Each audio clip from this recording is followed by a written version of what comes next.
E aí, meus cabras, aqui quem tá falando é o Henrique, da página Cabra Nerd. A gente tá aqui na Read Comics cobrindo o evento, certo? Viemos conhecer um pouco mais do trabalho do Felipe Fogosi, falar sobre um pouco mais sobre o quadrinho dele, a Aurora.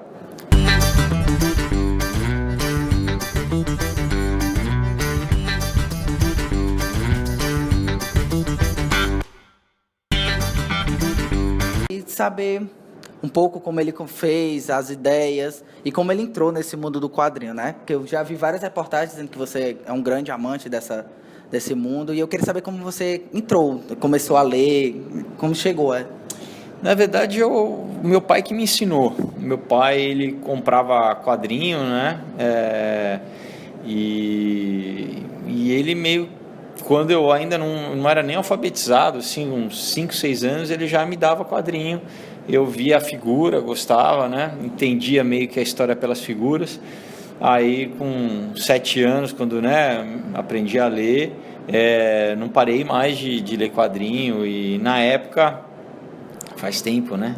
Eu sou um pouco mais velho que vocês. Você tinha, por exemplo, a Marvel não era nem da Abril, era primeiro foi Debal, depois da RGE, né, Rio Gráfica Editoras, e depois que foi, então eu cheguei a ler ainda Homem-Aranha da Rio Gráfica, né, depois foi para Abril, e eu peguei toda essa saga clássica, por exemplo, do X-Men, né, do John Byrne desenhando, né, a Fênix Negra. Acompanhei quando as primeiras graphic novels foram feitas, né? Então, Cavaleiro das Trevas eu comprei na banca, Piada Mortal, Rocketeer, Crash, né? O Filho do Demônio, enfim. Daí, paralelo a isso, também gostava muito de quadrinho europeu, né? Assim, Asterix, Tintin eu lia menos, mas assim, Lucky Luke, Manara, né? Apesar de já um pouquinho mais velho, assim, né? Porque não era muito para criança, mas eu via isso meio que escondido. Meu pai tinha Manara, uma vez eu descobri, abri uma gaveta e descobri lá.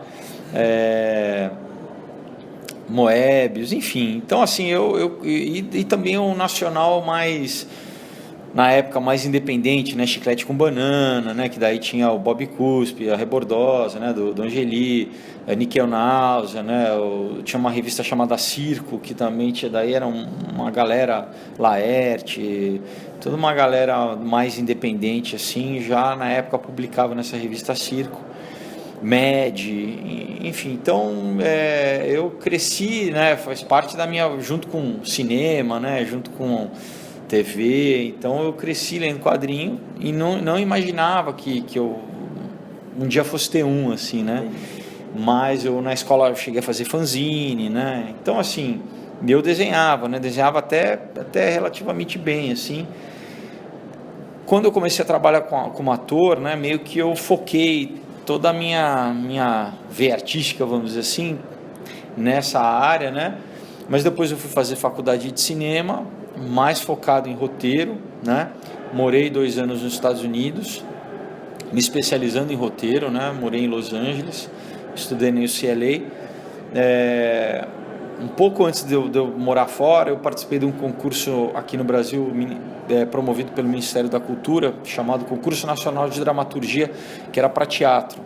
E eu ganhei, né, esse prêmio. Foi a primeira vez que eu tomei coragem de mostrar, né, o trabalho, né, porque eu já trabalhava como ator, mas é aquela coisa, né, às vezes no Brasil, o pessoal te conhece de um jeito, se você tenta fazer alguma coisa, né, numa outra área, às vezes tem, né, então eu, quando ganhei esse prêmio, eu falei, bom, eu já, e assim, você enviava sem o teu nome, né, o júri não sabia quem você era, então eu sei que não teve nenhuma interferência pelo fato de eu ser ator, né. Então, quando eu voltei para o Brasil, eu comecei a escrever longa-metragem, né? Isso foi no final de 2003. A gente ainda não tinha... O cinema nacional não estava tão forte como está hoje em dia, então eu pensei primeiro em escrever para vender nos Estados Unidos, né? Vender roteiro lá. Um dos motivos, inclusive, do Aurora se passar lá, né, que eu escrevi em inglês, inclusive, né? Porque o pessoal já me perguntou por que a história não é no Brasil. Então, um motivo é esse, o outro é porque, como é uma ficção científica, eu falo, por exemplo, de acelerador de partículas, uma coisa que não tem aqui no Brasil, né? Então, não tem, assim, né? Eu falo de CIA, né? Enfim, para ficar mais verossímil, tinha que se passar lá a história. Então, depois que eu terminei o Aurora, né, que foi o projeto que eu levei mais tempo, o roteiro que eu demorei mais tempo para concluir, exatamente porque tem muita pesquisa científica, né, de medicina, de astronomia e tal, eu pensei, falei, poxa, que forma com que eu vou fazer com que ele, né, eu não queria que ficasse na gaveta, né, eu falei, o que eu quero é que as pessoas leiam, ou que vejam, ou que eu queria, de alguma forma, que as pessoas tivessem acesso, né. Então, eu falei, poxa, por que não quadrinho, né? Porque é uma coisa que eu gosto, que eu sou fã, e, né, o cinema adapta tanto quadrinho, né? Então, porque é uma narrativa, né? Uma história, né? Por que não adaptar do roteiro para quadrinho? Então, comecei a procurar, falar com várias pessoas, e acabei chegando no pessoal do Instituto dos Quadrinhos, né? Que é o Kleber Júnior, que é o dono, e daí contratei a equipe, né, de artistas, eu fiz o layout, fiz meio que a direção de arte do projeto, né, acompanhei toda, né, aprovei página por página, fiz uma série fiz uma pasta, um banco de imagens, vamos dizer assim, para que o Leno Carvalho tivesse as referências certas do que eu tinha em mente, né, de personagem, de figurino, de veículos, enfim, tudo. E foi muito, cara, foi um desafio, mas um aprendizado muito grande, e estou muito satisfeito assim com o resultado, pelo que as pessoas também, né, hoje em dia com as redes sociais é super fácil de todo mundo, né, entrar em contato, Então, estou muito feliz, e já partindo para o próximo, que é o Comunhão, né? Que daí já é uma outra coisa, né? O Aurora é uma ficção científica, o Comunhão já é uma história de suspense, com terror psicológico, já uma outra pegada. Mas se eu puder continuar, não sei com que frequência, mas de repente, se a cada ano eu conseguir lançar eu vou estar muito feliz. E você, como fã de quadrinhos, assim como eu e todos nós aqui, você não acha que nesse nicho, o Marvel e DC, que é o mais famoso de todos, as histórias, por serem presas a cânones, digamos assim, eles não ficaram, com o passar das décadas, estagnados? Então, tem duas coisas nessa pergunta, assim, que é muito boa. Uma, eu acho que para cada nova geração de leitor, não, porque eles estão conhecendo os personagens pela primeira vez e estão descobrindo, né, os personagens pela primeira vez. Para quem já lê há muito tempo, um pouco, né, porque você já leu o reboot, já leu o reboot do reboot, o reboot do reboot do reboot, né?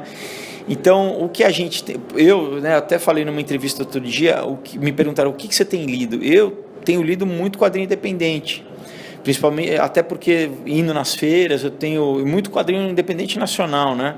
Conhecendo gente nova e gente muito boa, porque os clássicos eu acabo que eu tenho visto mais em outras mídias, mais cinema ou seriado, né? Mas eu acho que é um tempo de reconhecimento mundial, não só no Brasil, né? Porque o pessoal realmente está mais em voga agora. Sim, mas se você for lembrar, eu cresci já, né, eu tenho 42 anos, eu lembro na época você já tinha seriado do Hulk, né, que é do final dos anos 70, Homem-Aranha, você tinha o seriado dos anos 60 do Batman, clássico, que até hoje é legal ver. Você tinha o mais antigo do Super-Homem, que aqui no Brasil eu nunca vi, mas depois eu vi em preto e branco, né? Você tinha já muita coisa assim que já foi adaptado, né? O filme primeiro do Superman de 79, né? Do Richard Donner. Depois você tem uma série de filme Popeye, que ninguém lembra, nos anos 80, com o Robin Williams. Enfim, então, né, depois o Batman, né, do Tim Burton, enfim. Então, é que agora meio que juntou, né? Parece que as coisas iam acontecendo e agora realmente tem uma eu acho que graças à internet, né? A internet que fez com que as pessoas se comunicassem mais mas enfim, então não é tão novo essa coisa, né? Parece que de repente a pessoa acordou um dia e, né, agora é só quadrinho. Não, o que eu acho que está acontecendo é que não é só mais herói, né? Por exemplo, Walking Dead é adaptação de quadrinho, né? Aqui um filme francês chamado Azul é a Cor Mais Quente, né? É um quadrinho. Então, assim, a gente tem todo anime, né, toda a escola de mangá japonês também, que volta e meia fazem live action, né? Enfim, então, mas falando especificamente de Marvel e DC, sim, apesar que aquela coisa, igual, né, James Bond, né? Sempre vai ter, né? São personagens, Batman sempre vai ter, e vai ter alguém que daqui a pouco vai ter uma ideia genial e vai, porque tudo bem que às vezes quando você cresce, o quadrinho que meio que eu li, eu tinha acho que 12 anos, se não me engano, que mudou minha visão, foi o Cavaleiro das Trevas, né? E para mim é a obra seminal, assim, eu gosto mais que a Pedra Mortal, eu gosto mais que o Watchmen, assim, para mim até hoje é o melhor graphic novel, assim, melhor que mesmo do Frank Miller, que 300, que Sin City, assim, para mim eu acho que mas nada exclui que daqui amanhã nasça um novo Frank Miller e que ele crie um negócio genial de novo, né? O problema é que, assim, quando você, né, na graphic novel, né, eu acho que por ser uma história fechada, mais curta, eu acho que é mais difícil você manter a novidade na revista mensal, porque fica muito distendido a história, né? Vou fazer uma comparação mais ou menos com novela e um filme, né? Então a graphic novel seria um filme de 2 horas e a novela, quer dizer, fica 10 meses. Então, eu não estou falando que um é melhor que o outro, mas que é mais difícil você manter a atenção e você conseguir, porque numa graphic novel, você pega, sei lá, a vida inteira, de repente, e condensa em 1 hora, né? Então você pega meio que os melhores momentos e condensa naquela 1 hora, ou naquela 2 horas, ou em 100 páginas, ou em, sei lá, né? E às vezes é um desafio até maior, você conseguir fazer com que as pessoas continuem engajadas quando é fracionado, né? Vamos dizer assim, quando é mensal. Né, na minha época tinha Super Aventuras Marvel, né, eu assinava, né, e todo mês vinha um pacotinho com as revistas ali, eu ficava esperando para comer aquilo, né, e como eu disse, então, por exemplo, a saga da Fênix, assim, é uma coisa que todos os filmes agora do X-Men meio que bebem naquela fonte ali, porque foi incrível, né? Então, mesmo quando eu lia, né, você fala, e agora o que vai acontecer? Eu ficava esperando a próxima revista chegar, né? Mas não é sempre que isso acontece, né? Porque né, não é sempre que você tem roteiristas geniais, com ideias geniais, e como você disse, às vezes quando você lança já. Por isso que tem essa, né, dos universos e tal, porque você muitas vezes estabelece uma origem do personagem ou algum acontecimento do personagem, como que depois você vai jogar aquilo fora e falar, não, o personagem é o mesmo, mas não, vamos agora pensar numa história diferente, porque quem leu vai ficar preso aqui e fala, não, mas peraí, na edição número 25 ele morreu, ou ele casou com a Mary Jane, ou ele, como agora que, né? E daí o fã é aquela coisa, o fã é chato, né? Eu sou chato também, que eu sou fã. Mas você fica, mas peraí, como que é isso? Como vai mudar? Né? Então é difícil, né? Então parece às vezes que o personagem ganha uma vida e que é difícil você... aquilo que o outro construiu, que o outro autor já construiu, muitas vezes um novo autor... Por isso que o cara fala, não, eu vou fazer uma nova história, né? Então, assim, para a Marvel e DC, eu acho que é isso, né? Eles estão meio que se reinventando muito nessa mídia do cinema e da TV, né? Baseado muito para um novo público que não lê o quadrinho, né? Muitos que nunca leram o quadrinho e que, de repente, aprendem a gostar ou que se interessam e daí vão conhecer mais a fundo né, esses personagens no quadrinho. Fala, não, peraí, deixa eu rever de onde vem, deixa eu me aprofundar. Mas, de qualquer forma, eu acho que ainda tem uma coisa do quadrinho que é único, né? Que é essa mistura de livro com... Porque é tátil, né? Você controla, né, a velocidade com que você lê um filme, um seriado, você senta ali e você está meio que passivo, né? Você não controla a velocidade, né? A não ser que você está no cinema, você não faz nada. Em casa você ainda dá um play, você dá um pause, você acelera ou não. Mas o quadrinho não. Você pega, você lê no teu ritmo, você volta, você fica ali. Se você quiser ficar 10 minutos estudando um quadro, você fica, né? Você sabe, você absorve aquilo de uma outra forma. Por isso que eu acho que é uma que não vai morrer, né? Quando o pessoal fala dessa... Que é verdade, né? O mercado editorial de publicação tem caído em comparação com as mídias digitais, né? Mas o quadrinho tem uma coisa diferente, que quem compra geralmente é colecionador, as pessoas têm uma relação diferente, né, com o quadrinho. Ela quer ter o lance do toque, né? Ela quer sentir a página, sentir o cheiro, às vezes, né, do quadrinho novo tem aquele cheirinho da tinta e tal. Então, não é para ficar cheirando, se viciando na tinta, mas é isso, né? Você tem uma relação diferente, que é isso, é um prazer único, né, do quadrinho. Como, né, antigamente eu tinha aquelas histórias quando antes só tinha rádio, quando o pessoal, quando sair a televisão o rádio vai acabar. Não acabou, ficou coexistindo, né? É uma outra forma de, né, mexe com outro sentido, né?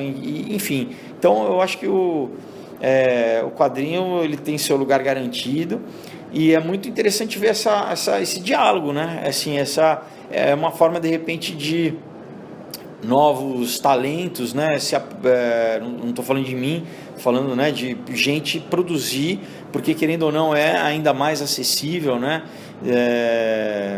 E, de repente, do quadrinho virar uma outra mídia, ou mesmo... o quadrinho, por si só, ele já tá excelente, né? Mas tem isso, assim, ele é uma ferramenta muito, como que eu posso dizer? Eu acho que talvez muito resistente, assim, no sentido de a permanência do quadrinho é muito, por exemplo, o Will Eisner, né? Tem gente que continua lendo o Will e vai ler sempre, né? Porque aquela obra ali está... Né, referência, né? A referência, e não varia muito também essa coisa de formato, se é digital, se é película, se é filme, não, é papel vai continuar existindo e isso aí. São atemporais, independente de mídia. Com certeza. Então, a lição que fica, pessoal, é a seguinte: por mais que seja muito bom, não se vicie no cheiro do papel. Ok? Cara, o que você pode falar pra gente sobre assim, aqui é a Aurora, tá? Mas está saindo também a comunhão. O que você pode falar pra gente sobre a comunhão? Assim, o que você pode dar de spoiler pra gente aqui? A mão aqui só pra gente. Comunhão foi um roteiro que eu escrevi em 2006. Foi o segundo roteiro que eu escrevi. Foi, na verdade, uma sugestão de um amigo meu americano, porque eu tinha escrito um roteiro chamado Knock Me Out, que é uma história de um lutador de jiu-jitsu brasileiro que mora lá, isso em 2004, né? Logo quando eu voltei dos Estados Unidos, ainda o UFC ainda estava, né, meio engatinhando, assim. E daí ele falou: por que você não experimenta escrever um filme de terror? Eu falei: terror, eu gostava de terror quando eu era adolescente, né? Jason, Freddy Krueger e tal, mas depois eu perdi um pouco, né? Ele falou: não, muita gente começa lá nos Estados Unidos no terror, porque tem um público muito grande, geralmente não é tão caro de se produzir. Então eu fiquei com aquilo na cabeça, mas eu falei: bom, mas se eu fizer um terror, eu não vou querer só fazer aquele slasher comum, só sangue. Eu quero que tenha alguma coisa que me interessa, tem que ter algum conteúdo, uma história, alguma coisa que me atrai. Então eu comecei a puxar elementos que me interessam. Um foi, por exemplo, o lance de corrida de aventura, né? Aquela coisa Eco Challenge, assim. Eu gosto de fazer trilha, então pessoal que sobrevivência, de fazer rapel, fazer esportes radicais. Então, a história é sobre um time de corrida de aventura que vem para o Brasil participar de uma etapa, né? Como se houvesse um circuito mundial. Depois que acaba a prova, eles resolvem fazer uma trilha. E aí as coisas começam a dar errado, né? E então eles encontram uma tribo perdida lá que que também é uma brincadeira que é essa, tipo, quem são os melhores, né? São os top mundiais da corrida da aventura ou são os locais, os nativos que cresceram na selva, né? Quem nesse jogo seriam os que sobreviveriam, assim. E além disso, tem uma questão um pouco mais profunda que eu gosto de, como leitor, quando encaro uma obra, que pode ser tanto literatura como filme, como quadrinho, que tem uma mensagem que me faça pensar um pouquinho mais, eu gosto. Então eu tento sempre dar um toquezinho de filosófico, vamos dizer assim, né, de uma questão. E eu percorro um pouco essa coisa sobre a origem do mal, assim, no Comunhão, então, né, assim, da onde como que de repente a bússola moral das pessoas pode variar, entendeu? Então é isso, mas com gore, com slash, com cabeça cortada, com decapitação, então é o melhor das partes. Então assim, tem muita ação, tem, né? E eu assim, para as pessoas que leram já, a resposta foi super positiva e estou ansioso para que o pessoal leia e goste, né? Estamos esperando por ela, então, viu? Obrigado. Aqui a gente falou um pouco mais, conheceu o trabalho do Aurora com o Felipe Fogaça, conhecemos o próximo trabalho dele, e é isso daí, galera. Não esquece de curtir o nosso canal, assinar lá no Instagram, e até a próxima.